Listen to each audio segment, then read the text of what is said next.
G'day everyone, Alex McKellar here in conjunction with the great Christian Perez for Infinite Racing Services, where we are doing another lap guide here at Belle for week 4, season 2 of 2022. We've been through the first 3 weeks at somewhat unpopular tracks. We're heading into quite a popular one here at Belle, which is great. So we're going to take a look at Christian's lap. The lap time today, 141.660, something to aim at. Just remember, Christian's a top-notch driver in the Skippy world, current Sunday Night Lights and official season champion from last season. So for mine, when I look at something like this, I think, okay, this is something for me to aspire to. Am I within a second? Am I within half a second? Don't beat yourself up if you can't get this time, but certainly take away from it what you can. All right, so what we might do first is just pause it there, get ready to take a look at the lap in full. I'll stick up the telemetry and such, and we will take a look at the lap on its own to begin with, and then we'll talk our way through it.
All right, folks, that's the lap of Belle Isle, 141.6, as we said. Let's look at breaking it down. Fun street circuit, this one. Certainly my favourite street circuit and quite popular, so I expect to see a fair bit of racing and a good participation rate this week. I don't think you'll have any troubles having a good race, finding a good race and getting amongst it. So we have come off the back of the final turn, really. There's sort of two in between. Turn 12, you got then turn 13 and turn 14. But this little kink here is turn 14. We are flat at this stage, looking to track out to the left over the start-finish line here and set ourselves up for the fast, I suppose you call it a chicane, but it's turns 1 and 2. Be mindful here, there is a potential that you will be under attack here or having to defend or attack. You might choose to attack here.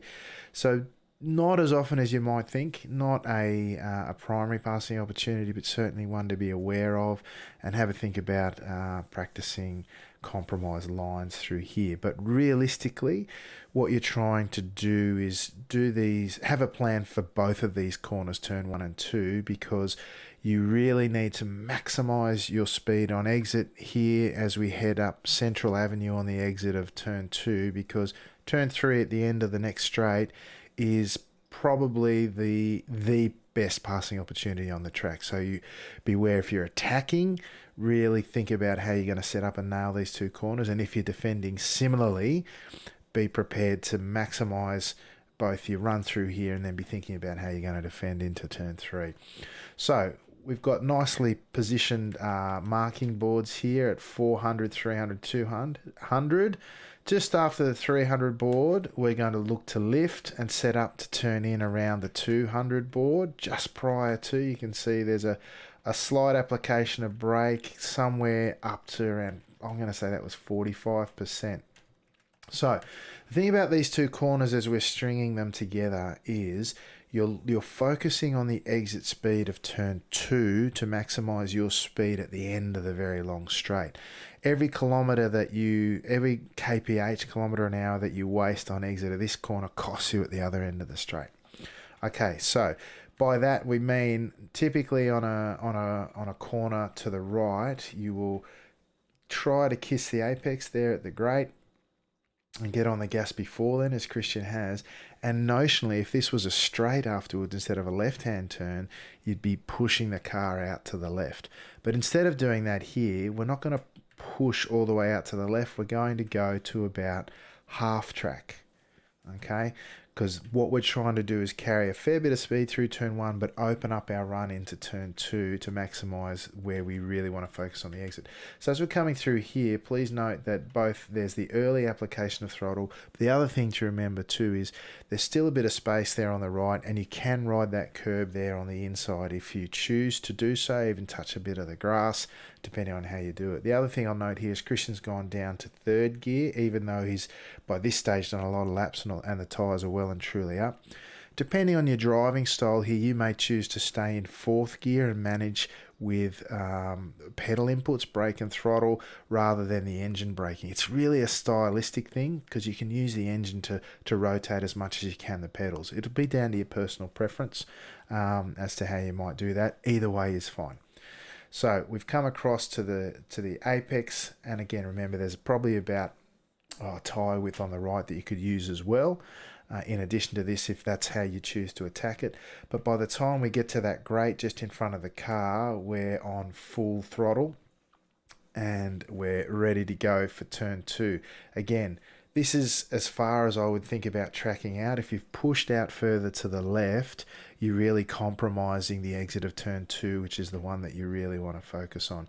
And as you're coming through here towards the end of a stint, from where you applied the throttle way back on the apex at turn 1, you don't lift again until the braking zone at turn 3. So you can see why the setup here and compromising the exit of turn 1, so you're only coming out about half track and you're already on full throttle, you're going to compromise that corner as much as you need to so that you don't lift off the throttle again. Okay, so that might be mid-track as it is here for Christian.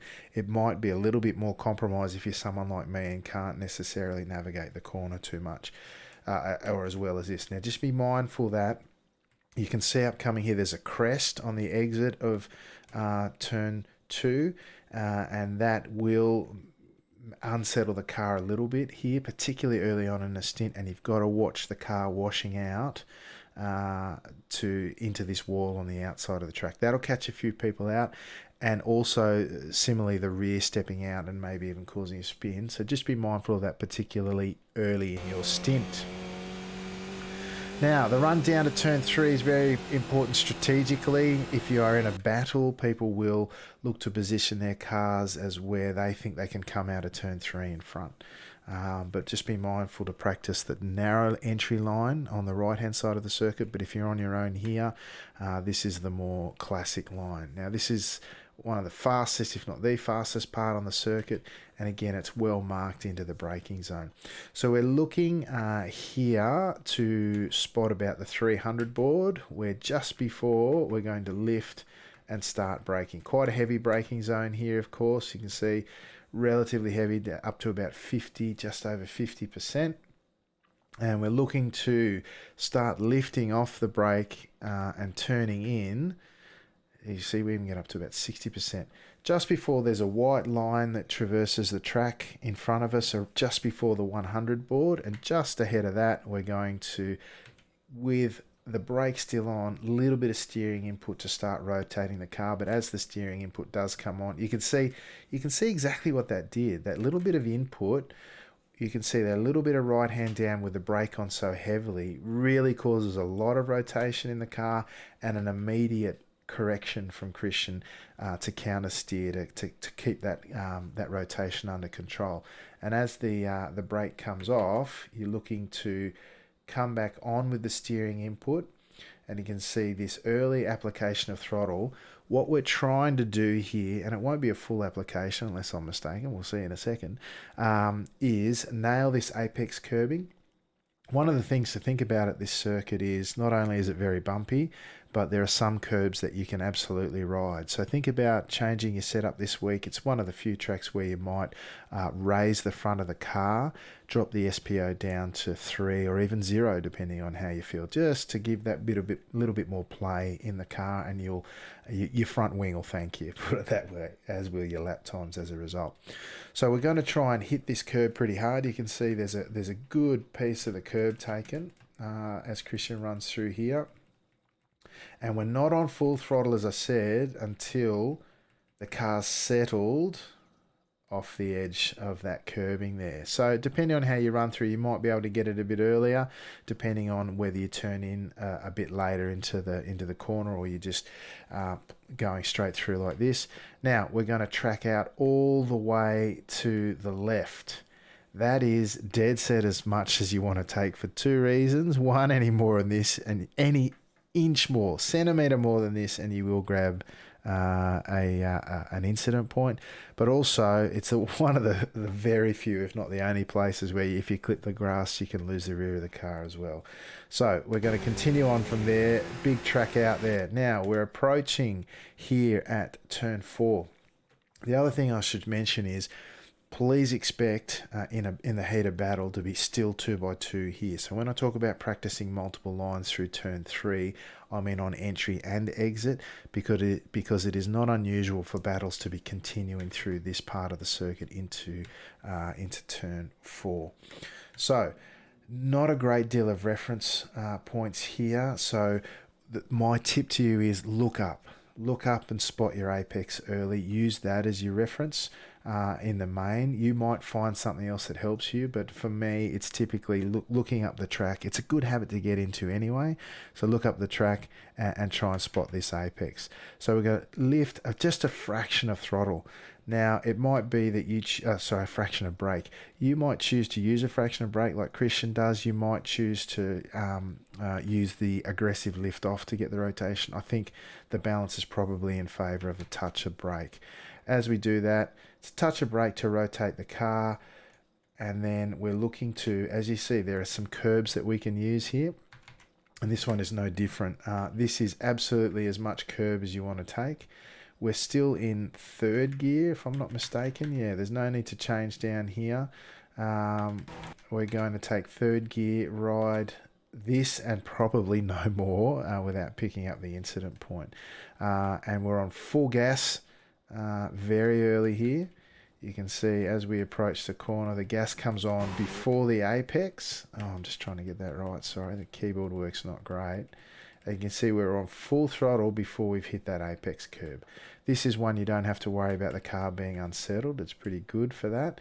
And you're staying flat and tracking all the way out to the left-hand side before making a fairly hasty move over to the right-hand side to set up for turn 5. Now, on the approach to turn 5, again, I say it again, you could still be 2x2 around this point. Kind of difficult to manage 2x2 from here, so hopefully you'll have it sorted. Through this corner is a little bit challenging just because of the nature of the way that you traverse it. So up on the right hand side, just ahead of us, we're going to track over to the right. You'll see a light pole there, and more pronounced will be the concrete barriers on the outside. They kind of start dipping further towards the outside of the track, just up ahead. You can see they're kind of straight, and then they sort of take a little right hand kink, which is around this light pole here. You can use either one for your reference. I tend to use the change in angle of the wall myself, but either way, depending on what sort of track track features you've got turned on, the light post may not even be there. So at about that point, we're going to again try and spot our apex, which is a little bit masked here by the nature of the walls on the inside, and it's a fairly aggressive lift off the throttle, but also a reasonable braking, I'm going to say, probably about 40%. At that kink in the wall, or that change of direction of the wall, is where you're really looking to do your brake and turn in simultaneously almost, okay, just to get that initial rotation by a combination of a medium amount of braking and an early application of steering input. But you can see again what that's causing is a fairly heavy rotation of the car and some counter steering in this instance. You may choose to do it a little bit differently than that, brake a little bit more, turn in a bit later, just so you avoid that counter steering, but it certainly works for Christian, that's for sure. Now, you'll see what I mean about the nature of this corner making 2x2 very difficult. The apex curbing protrudes. It sticks out a long way from the corner, and what it actually makes is quite a narrow entry to the corner as it traverses. So my suggestion there is that 2x2 is not going to work particularly well here, and particularly as you run through this corner. This is not an apex curbing you want to hit. It will spit you out to the right. And the other thing, as well as the apex curbing protruding, sticking out a long way, the concrete barrier on the outside of the circuit where you exit also comes in at you. So the combination of the two really funnel you into one spot, sort of thing. So the early application of throttle, again, you can see we're getting back on the gas pretty early, just as we apex, okay, and that'll push us out to the far right. And you can see what I mean about the change in the angle. It's sort of the wall's coming in to meet you at that little corner there ahead of you. That's about where you want to track out. Because it's a quick shift over to the left to set up for turn 6, which is again leading onto a big straight.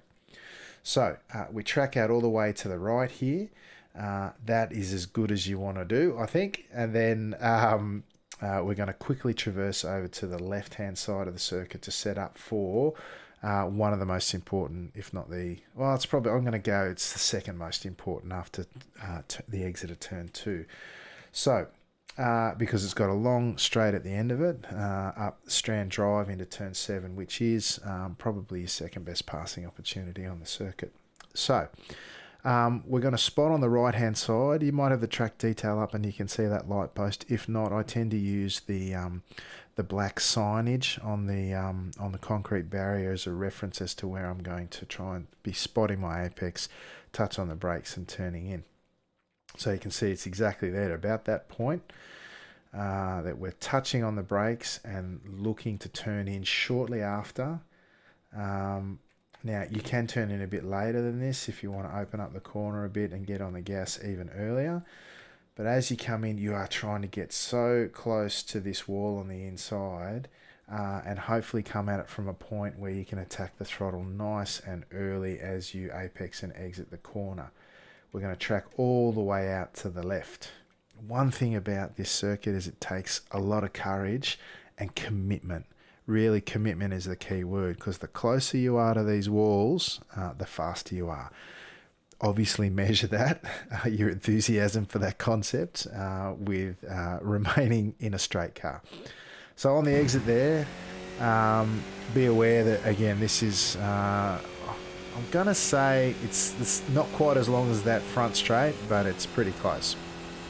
And so expect to be attacked, or expect to be attacking or defending into this corner at turn 7, and be mindful of practicing the wide and the narrow entry lines. So speaking of the wide line, which is what we're going to take here, as we approach this I'm reluctant to call it a bridge. I don't think it's a footbridge or anything. This is just signage, but let's just call it a bridge for now. We're approaching the bridge and the 400 marker. As we get to that bridge, okay, just ahead of the 300 marker, we're going to look to lift and start applying the brake. Now, the other thing about here, and I've talked about the way the walls kind of change directions, you'll notice here that the wall on the left here opens out past the 300 board. And we're going to use that that line there, or that change in direction of the wall, to move a little bit to the left to really try and open up turn 7 to maximize our speed through there. All right, so it's quite a heavy braking zone once you've got the car going in a straight line. You can see it's a little bit over 50%. And then we're going to introduce, as we start reducing the brake, we're going to introduce some more steering angle. Again, a big bit of cross up there, a big bit of counter steer to make sure the car's positioned exactly where you want it. All right, so this curbing on the inside, it is big, it is bouncy, but it is part of the racing line here. So again, be mindful that you might be side by side through here, and if that's the case, you might want to think about braking a fraction later. You've got then to give a car width plus a little bit for margin, safety margin there to go around the outside if you need to. But side by side through here is absolutely achievable with a good driver that you trust beside you, but it takes a bit of practice, so don't neglect that. So we're going to kiss this apex curbing pretty hard. As you can see there, the center of the car is probably lined up with the absolute apex, the edge of that apex curbing on, and then the front right really gives it a good old bash. Hence, again, you might want to adjust your suspension to give it a bit more play this week, a bit more travel, down to about 3 or to 0 would probably be somewhere in between that, as I said. And then we're going to be on a fair bit of maintenance throttle as we come in there, and then as the car settles off the curbing onto full throttle, tracking all the way out to the left. You can see that wall coming to greet you once again.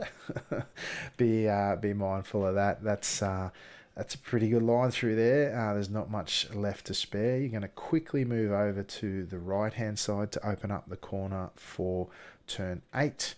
We're going to move all the way over to the left, the right-hand side. And just as we come underneath that bridge again, assuming you've got that level of track detail on, we're going to look to start adjusting our inputs to take the corner. If you don't have that bridge over the top, you might be in VR or something. Again, look for, the peak or the apex of how the wall on the right is curving. That's about your mark. Okay, a little bit different to the previous corner where we've used the track opening up. There's not enough time here to use it as much as you might otherwise like to. All right, so as we hit that sort of apex of that outside wall curvature, again, there's a little bit of scope here in terms of the gearing. You're down into first gear here if that's your preference, to use the engine to both engine brake and rotate. Some people will stick in second gear and use pedal inputs instead. It's entirely up to your preference. So we're, again, eyes are up the track trying to spot the apex curbing ahead of us. This is not a safe curb to ride, so you don't want to touch the curbing on the inside. You want to get there, get as close as you can to it though. So as you said, as we come under that bridge, we're going to hit the brake to about, about 35%. And again, we're going to use it to help us rotate with a bit of steering input in there if you can manage both. Otherwise, do your braking in a straight line if you can, and then look to rotate as you taper off the brakes. You can see there's a nice kind of channel on the inside there that gives you a little bit of help with the rotation through the mid stages of the corner. Again, very bouncy here. And I'll repeat again, first or second gear depending on your approach and your driving style here. No problem with either. Then we're going to heavy acceleration once the car starts to settle. Early commit certainly before you clear that curbing on the left. And we're going to push all the way out to the right-hand side of the track. Now again, I think we've been to Belle before in recent times, and I'll mention it again. The wall on the right-hand side, this is absolutely one you want to get close to, but be very careful. It's a bit buggy, I think, and it's very hungry for right rear suspension. So just be careful. This wall in particular, you can get away with kissing a few walls here. This is not one you can get away with, so just steer clear of that wall, otherwise it will chew up and spit out your right rear suspension. All right, as we come through the fountain section now, we've just done turn 8. We're coming up to turn 9. We will go through the gears up to third. And this section of the circuit, you're really managing with throttle input in terms of any lifting you're doing is for rotation at best. As you come in to you can just see that modulation of the throttle to help with the rotation through turn 9 and now through turn 10. We're looking to try and rotate the car as it approaches this continental bridge up ahead of us to get the opportunity to brake in a straight line. So as the wheel straightens up, we're going to brake and just turn. I say brake in a straight line, but the light application of brake here, again, Christian's using to rotate the car. My suggestion to you, if you're not comfortable with that brake and rotation of the wheel or steering input at the same time, just give yourself the opportunity to just get a little bit of the slowing done in a straight line and then introduce the steering input when you're comfortable, just until you manage to get a level of car control that you are comfortable with. So again, we're going to lift and brake as we approach the Continental Bridge. But remember, you're not coming in at full throttle, you're modulating to get the rotation of the car, and then apply the brake as you start to think about turning in. Now, you'll notice that we talked about compromising turn 1 to get the run out of turn 2. Here you are compromising turn 10. You're not moving over to the right at all because you need to open up the corner at turn 11. So we're finishing on about 2/3 of the way to the left-hand side of the track on the exit of turn 10 to open up turn 11. And then we're turning in. Again, the only reference there I'm going to say is the apex, and that'll just be your reps, getting your eye in for when you want to turn in. Down into first gear again. And again, that is not a curbing that you want to kiss, because it'll push you out. Not only will it slow you down, but it'll push you out, potentially damage the car, and then spit you off into that tyre barrier on the left. There's a surprising amount of grip on the exit here. You can see the very early application of throttle there. So as we move towards the corner there, throttle starts coming on well before we've got to the apex. And in fact, it's full throttle as you approach that apex. The other little tip is you can see up ahead as we come away from the corner, the tyre barrier stops somewhat past the exit of the corner, which means you can track out into the space in behind it. And as you can see, that black tar line in the concrete is running through the center of the car, which means you've been fully committed and you're as close to that wall as you would dare be. Good exit there from Christian. That's what we like to see. All right, as we approach turn 12, again, a couple of options here in terms of gearing. This time, Christian chooses the higher gear as opposed to the others where he dabbled briefly in the lower gears. So we're going to go past the 300 as we approach the 200 board. As we cross that line there, we're going to lift and apply a fairly small amount of brake. Okay, now you'll see in this section here, Christian actually carries only third gear and hits the limit. Well, there's no limiter, but really sort of tapping out there in the approach to the 200 board there. Some people might choose to go in fourth there. It's really up to you. But if you stay in third, that's fine. As he comes through here, again, some people will drop down to second gear through here to increase engine braking and rotation. Other people will use the pedal inputs as Christian does here. You can see the turn-in reference is just prior, so that we're going to lift and brake around the 200 and then start turning in about, I'm going to say the 150 just before you hit the 100. Okay, so as we approach this apex, again, you want to be super close to the blue and white curbing on the right, but you don't want to kiss this curbing. It's quite raised, and it will spit you out to the left-hand side into the wall. But again, there's this nice little groove in and around the apex curbing that allows you to hook the car up, and you can see again on the throttle, there's a bit of throttle as we approach the apex, but again, it's fairly bouncy on the entrance. And then as we exit that apex, we're on full throttle. Very important to get on the throttle as early as you can here, because that's the last time you lift off the throttle before turn 1. And this next series of or this last corner at turn 13 before the kink at 14, it can be taken flat out. So you're going to track out to all the way to the left. Again, really committed towards the walls there without kissing them. And then you are going to, again, it's probably line of sight there, although you've got the 2 reference lines there as well. You can see the steering input to the left, to the right on exit really only straightens up for a moment as you set up for the next. It's really just a fraction of a second that you straighten the wheel before you start looking as you cross those white lines to turn in for turn 13, which once the tyres are up is absolutely a flat out corner. Don't kiss the curbs on there. There's no need to do it.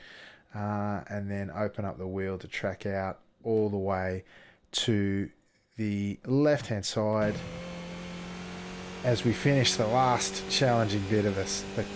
The lap back there in turn 14, as I said, it's just a kink.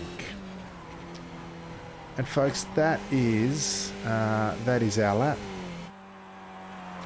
Thank you for joining us. I hope you enjoy your racing here this week. Get out there, get amongst it.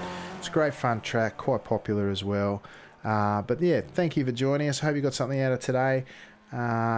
Keep track of us at Infinite Racing Services. Look to be back soon as we can with the next one. But until then, on behalf of Christian Perez, I'm Alex McKellar, and I will say ciao for now.